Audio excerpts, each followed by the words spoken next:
The most common thing I hear from women is, I don't have time. Or the question, how do you do it all? And so ladies, I want to give you my top tips for how I manage work, my kids, my social life, and also my personal care. So first of all is you've got to prioritize, you've got to make a schedule. Please throw away the paper diaries, get an electronic calendar, dive into Google Calendar. It's what I teach my clients to use, and then go through, add in, okay, when am I actually at work? When am I doing extracurricular activities for the kids? When do I have upcoming dentist appointments? Or when are the public holidays coming up? Or when is my partner working away? Or when does my child have a dentist appointment?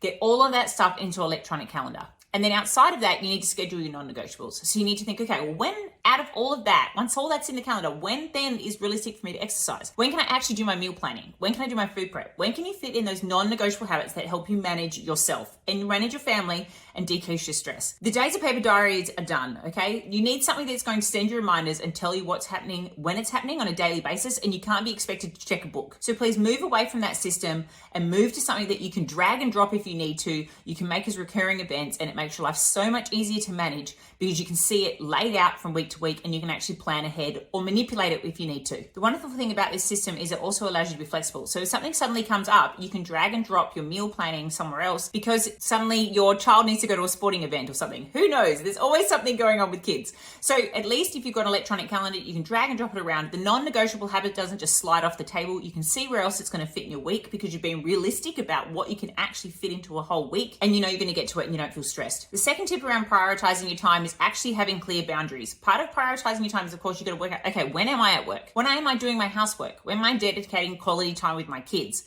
When am I spending time on myself or doing things for me and my own identity? Once you've got that in the calendar, you need to have clear boundaries. There's no checking work emails when you're meant to be spending quality time with your kids. This might mean having to turn off notifications on certain things when you're spending time with your family, or when you're doing something for yourself, maybe putting your phone away so that you're not distracted and pulled into the world of work. And you can avoid that burnout that occurs when you feel like you're just doing nothing but working and it's taking over your whole life. My next recommendation is, where possible, you need to delegate. Women are not great at this, and I'm terrible at this, but I'm not very good at giving other things to people and just letting it be because I like it done my way. But hey, done is better than not done at all, or adding huge amounts of stress on our plate. So sometimes just delegating something to someone else, whether it be an older sibling in the family, to your partner, to your parents, or if you have support networks around you, letting them help you and being okay with the fact that it's okay if you can't do everything all the time. Also, sometimes part of that delegation is just letting that task go and it being what it is. Checking in on it later. The main reason you want to delegate is so you can try and reduce your workload.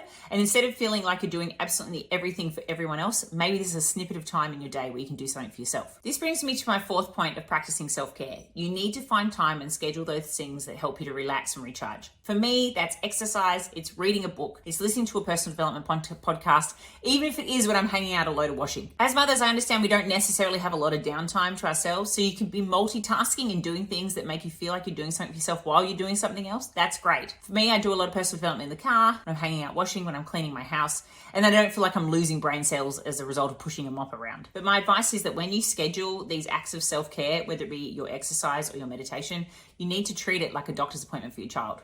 You need to hold that appointment, you need to rock up for it, and you need to set boundaries and tell people, no, that's when I do X, Y, and Z. That's what I'm doing for myself. Now, obviously, sometimes sticking things in the afternoon, like saying you're going to exercise every afternoon when you generally have kids' demands, is probably not a great idea.